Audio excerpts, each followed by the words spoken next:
Assalamualaikum warahmatullahi wabarakatuh. Saya Lusita Indriaswati, JGP Angkatan 9, SMP Negeri 1 Ngadirojo, Kabupaten Wonogiri.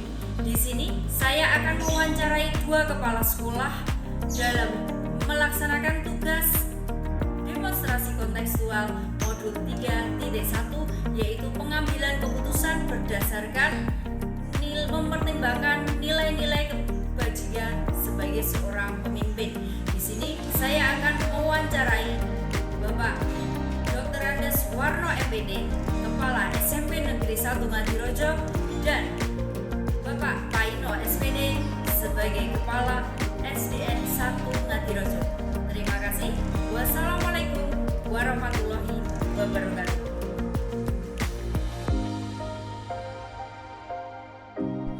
Assalamualaikum warahmatullahi wabarakatuh. Waalaikumsalam warahmatullahi wabarakatuh. Mohon izin Bapak mengganggu waktunya di sini. Saya Lusita Indriaswati, CGP Angkatan 9 Kabupaten Wonogiri dari SMP Negeri 1 Ngadirojo, mewawancarai Bapak tentang pengambilan keputusan dalam mempertimbangkan nilai-nilai kebajikan sebagai seorang pemimpin. Untuk terlebih dahulu, mohon izin Bapak untuk memperkenalkan diri terlebih dahulu. Terima kasih, saya Dr. Andes Warno MPD, Kepala SMP Negeri 1 Ngadirojo. Untuk berikutnya Bapak, mungkin di sini selama Bapak berada di SMP Negeri 1 Ngadirojo, dapat mengidentifikasi tentang kasus-kasus yang merupakan dilema etika dan rujukan moral yang ada di sekolah ini, Bapak. Betul bahwa di sebuah sekolah pasti ada yang namanya kasus-kasus, baik itu kasus yang mengganggu atau menghalangi pencapaian tujuan kita. Ada juga kasus yang memang harus kita tingkatkan. Salah satunya di situ bisa disebut sebagai dilema etika atau bujukan moral, yang dalam hal ini kita harus mempertimbangkan pengambilan keputusan yang terbaik untuk kasus yang terjadi itu tanpa harus merugikan satu pihak dengan yang lainnya. Cara mengidentifikasinya, kami berkomunikasi kepada seluruh warga sekolah sehingga kami memahami betul apa yang terjadi di sekolah ini, mana yang harus diperbaiki, mana yang harus mungkin dihilangkan, dan mana yang harus ditingkatkan. Iya Bapak, baik. Untuk berikutnya, bagaimana Bapak menjalankan pengambilan keputusan di SMP Negeri 1 Ngadirojo ini, terutama untuk kasus-kasus di mana ada dua kepentingan yang sama-sama benar atau sama-sama mengandung nilai kebajikan, Bapak?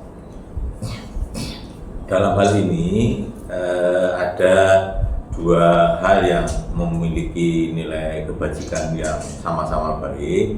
Pastinya kita harus ambil satu kebijakan agar semuanya bisa dijalankan tanpa harus merugikan, dalam artian mana yang harus lebih dulu dilaksanakan, maka itu harus dilaksanakan. Kemudian berikutnya hal baik pula harus juga dilaksanakan pada tahap berikutnya.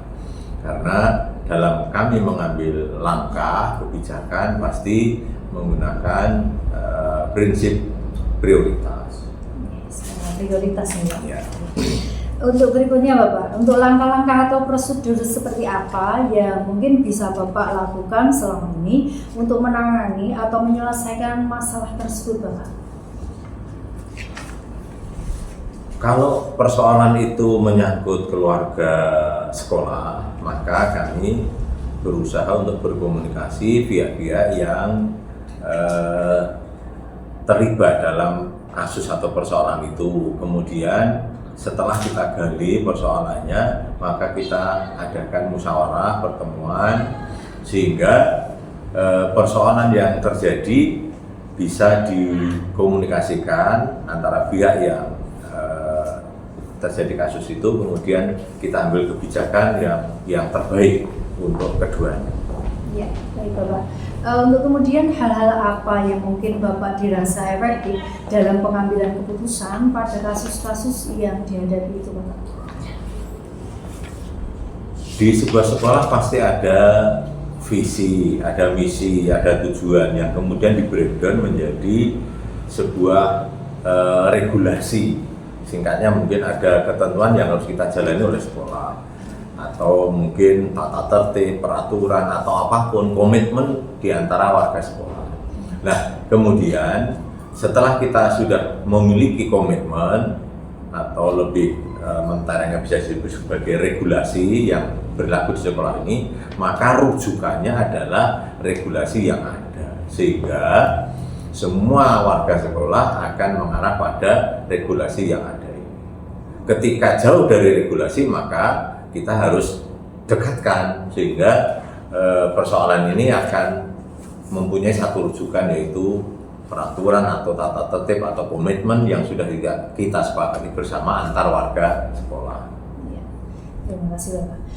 Untuk kemudian Bapak, hal-hal apa saja yang selama ini merupakan tantangan yang mungkin dalam pengambilan keputusan pada kasus-kasus dilema etika, Bapak?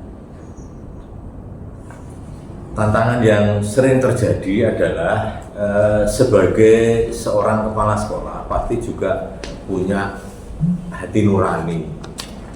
Nah, dengan hati nurani inilah yang kemudian melemahkan seorang pemimpin untuk bertindak tegas dalam artian mengajak teman-teman untuk melaksanakan regulasi dengan sempurna.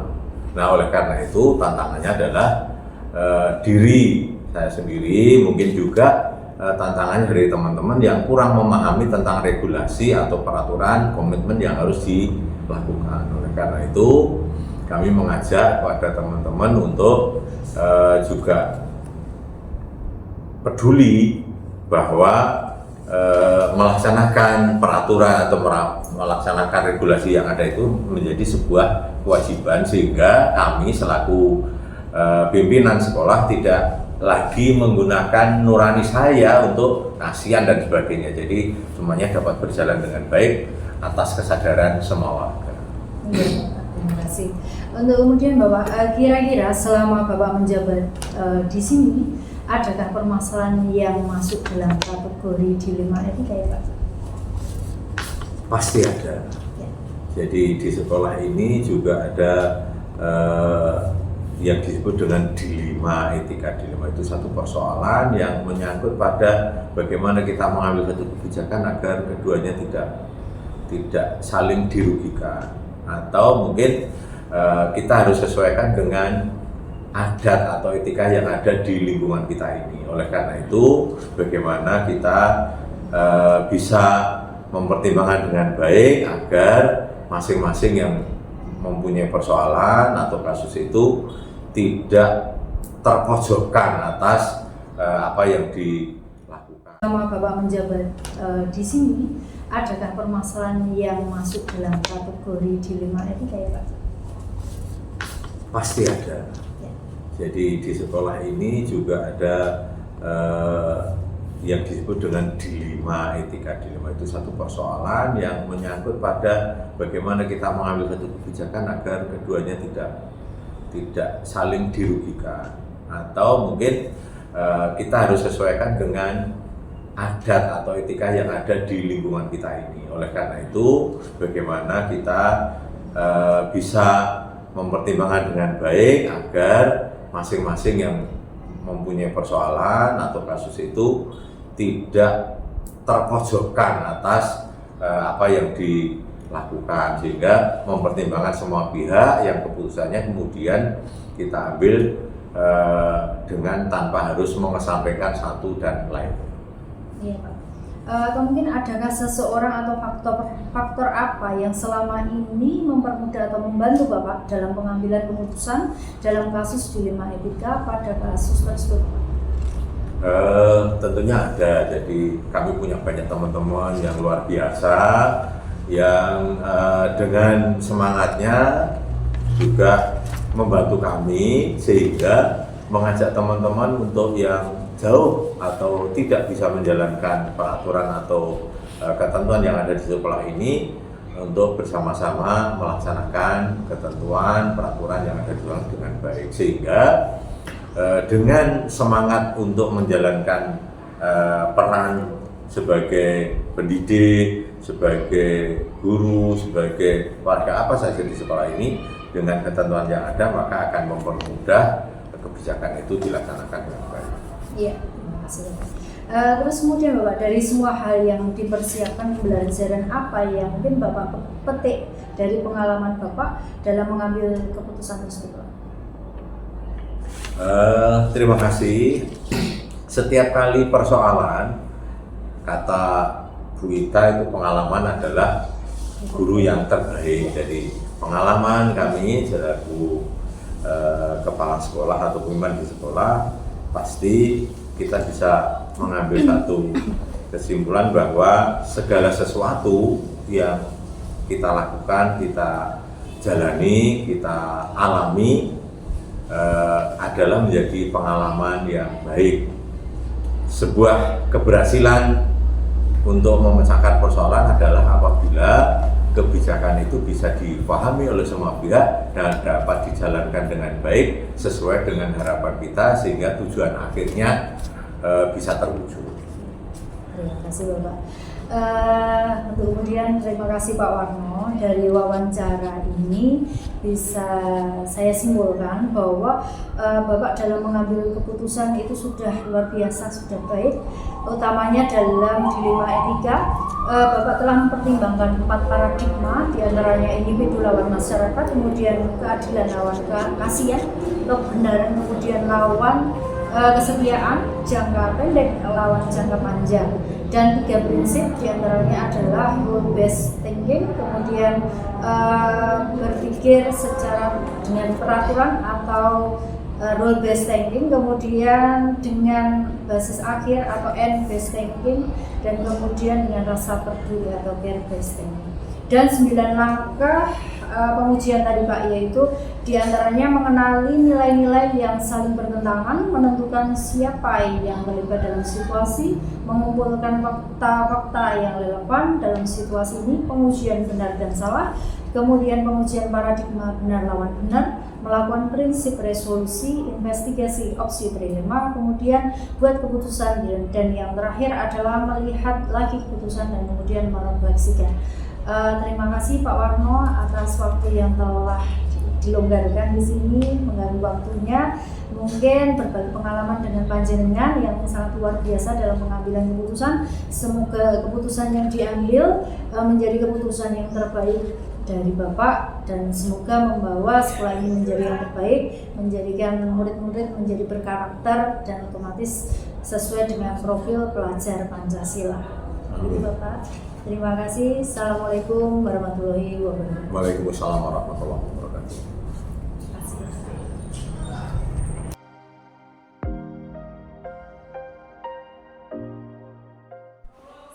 warahmatullahi wabarakatuh. Waalaikumsalam. Selamat pagi Pak Paino. Selamat pagi Bu Lusita. Mohon maaf mengganggu waktunya Pak Paino untuk hari ini.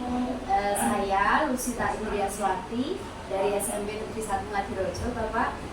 Di sini saya ingin mewawancarai Bapak untuk pengambilan keputusan dalam mempertimbangkan nilai-nilai kebajikan sebagai seorang pemimpin, Bapak. Jadi, Bapak untuk hari ini mungkin Bapak bisa memperkenalkan diri. Monggo Bapak. Oh ya, oke. Terima kasih Bu Lusita. Selamat pagi. Nama saya Paino, selaku Kepala SDN 1 Mudong, Kecamatan Ngadirojo, Kabupaten Wonogiri. Terima kasih atas dukungan Bu Lusita dari SMP Negeri 1 Ngadirojo selaku calon guru penggerak angkatan 9 yang terpilih dalam melaksanakan pendidikan guru penggerak.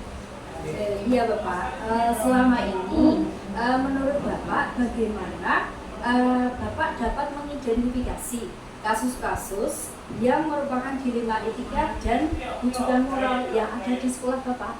Mungkin ada Bapak? Iya Bu Lusita, untuk mengidentifikasinya bahwasanya dilema etika atau benar melawan benar adalah situasi yang terjadi ketika seseorang harus memilih antara dua pilihan.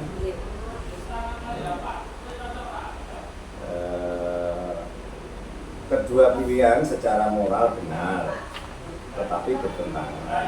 Sedangkan rujukan moral benar melawan yang salah, yaitu situasi yang terjadi ketika seseorang harus membuat keputusan antara benar dan salah. Dari pengalaman kita bekerja dimanapun, kita telah mengetahui bahwa dilema etika adalah hal berat yang harus dihadapi dari waktu ke waktu. Ketika kita menghadapi situasi dilema etika, akan ada nilai-nilai kebajikan mendasar yang bertentangan seperti cinta dan kasih, sayang, kebenaran, keadilan, kebebasan, persatuan, toleransi, tanggung jawab, dan penghargaan akan hidup. Iya Bapak. Oke.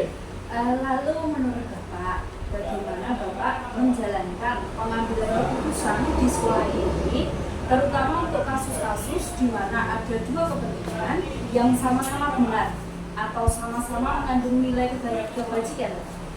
Nah, ini yang agak susah. Sebelum mengambil keputusan, tentunya saya akan mengidentifikasi masalah terlebih dahulu.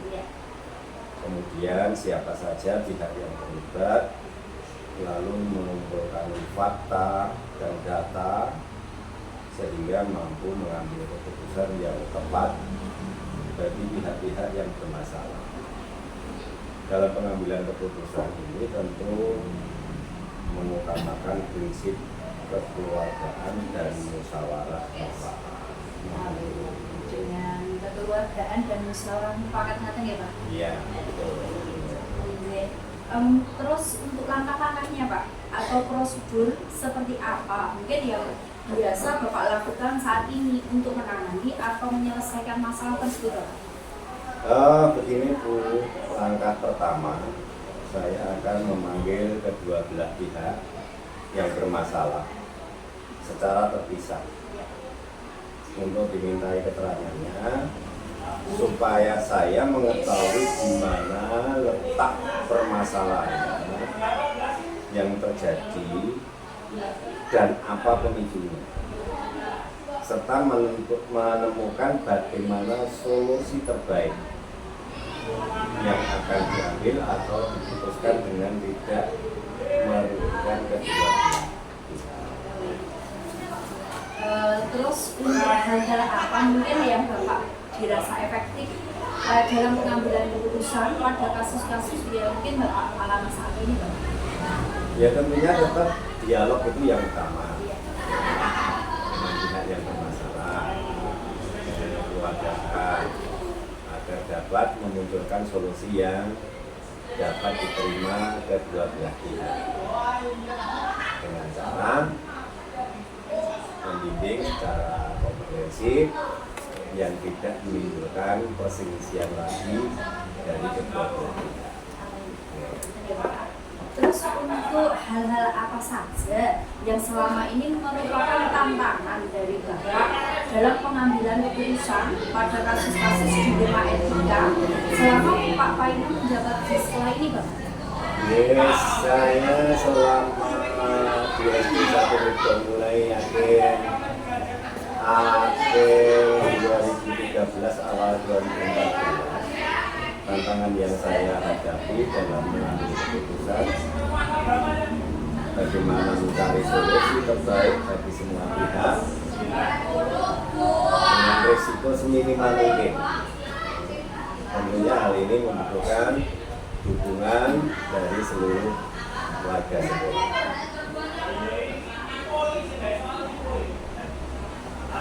Dukungan dari seluruh stakeholder sekolah ini Bapak. Terus untuk kira-kira selama Bapak menjabat di sini, adakah permasalahan yang masuk dalam kategori dilema etika ya Pak? Begini Bu Sita, saya masuk di sekolah ini dihadapkan pada dilema etika, yaitu dengan adanya pilihan yang sama-sama benar, yaitu dengan kedisiplinan murid yang masih sulit diterapkan karena budaya lingkungan orang tua yang tidak mendukung.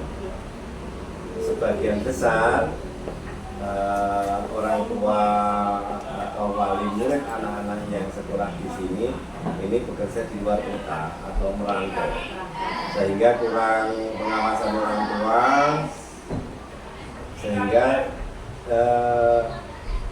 untuk mendisiplinkan anak juga bertambah. Orang tua atau wali murid anak-anak yang sekolah di sini ini bekerja di luar kota atau merantau, sehingga kurang pengawasan orang tua, sehingga untuk mendisiplinkan anak juga bertambah. Sehingga kurangnya begini, perilaku yang tidak sesuai dengan kesepakatan sekolah kadang hilangkan oleh anak. Berarti itu anak-anak itu sendiri mungkin di rumah dengan neneknya, kakeknya kata nih Pak? Iya, kadang kita kalau memberi istilahnya hukuman atau yang lain itu kadang juga enggak rasa kasihan itu ada, karena dia di rumah kan enggak bersama orang tuanya. Kurang perhatian. Iya, kurang perhatian. Jadi kita juga harus menyadari hal semacam itu. Terus Bapak, bagaimana yang akan mungkin Bapak lakukan jika menemukan masalah seperti itu Bapak? Ini Bu, ketika saya menghadapi hal semacam itu, biasanya kita melakukan musyawarah dengan para guru. Jadi kita musyawarahkan, bahkan dengan komite atau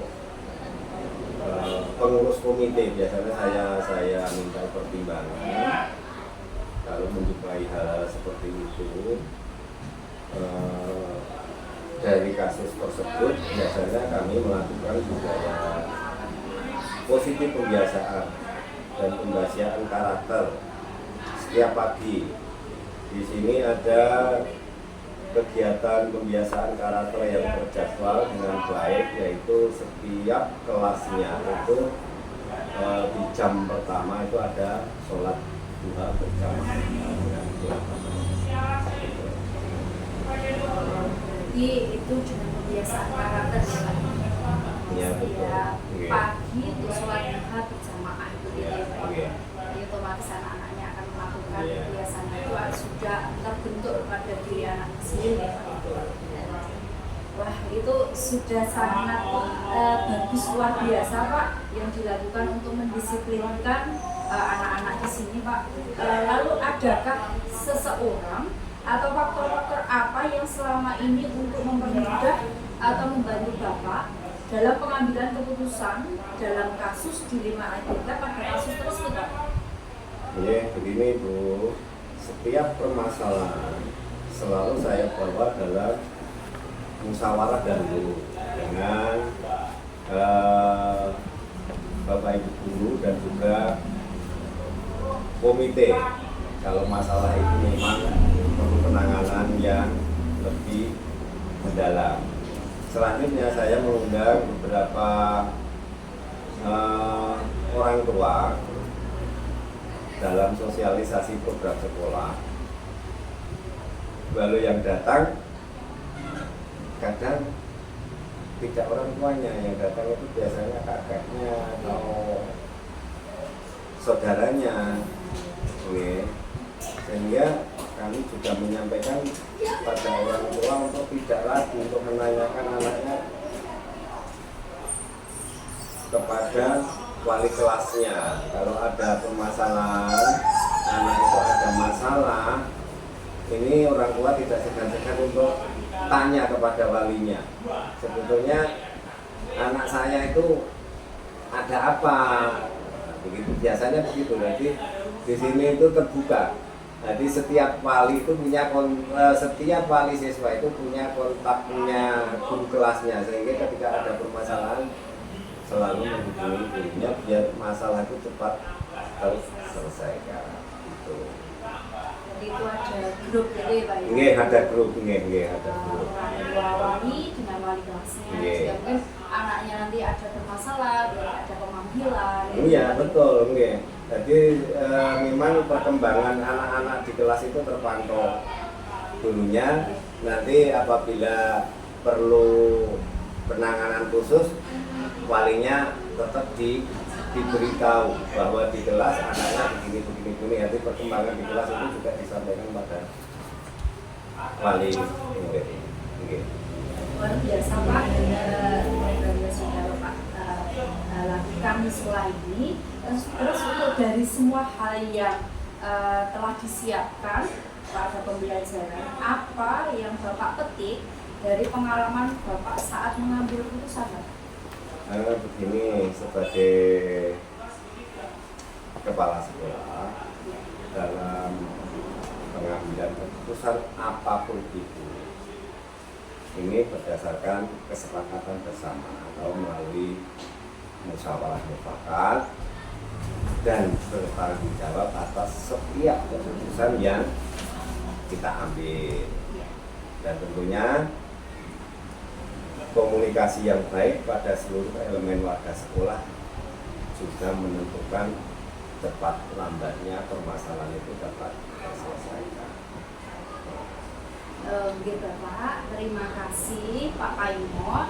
Dari wawancara ini bisa saya simpulkan Bapak bahwa dalam Bapak mengambil keputusan utamanya dalam dilema etika, Bapak telah mempertimbangkan 4 paradigma, yaitu individu lawan masyarakat, kemudian rasa keadilan lawan rasa kasihan, kemudian kebenaran lawan kesetiaan, jangka pendek lawan jangka panjang. Nah, dengan menggunakan 3 prinsip juga Bapak, yaitu yang pertama berbasis akhir atau end-based thinking, kemudian berbasis peraturan atau rule-based thinking, dan berbasis rasa peduli atau care-based thinking. Gitu, Pak. Dan 9 langkah pengujian tadi Pak, yang sudah dijalankan seperti mengenali nilai-nilai yang saling bertentangan, kemudian menentukan siapa yang terlibat dalam situasi tersebut, mengumpulkan fakta-fakta yang relevan dari situasi tersebut, kemudian pengujian benar atau salah, kemudian petik dari pengalaman Bapak saat mengambil keputusan. Begini, sebagai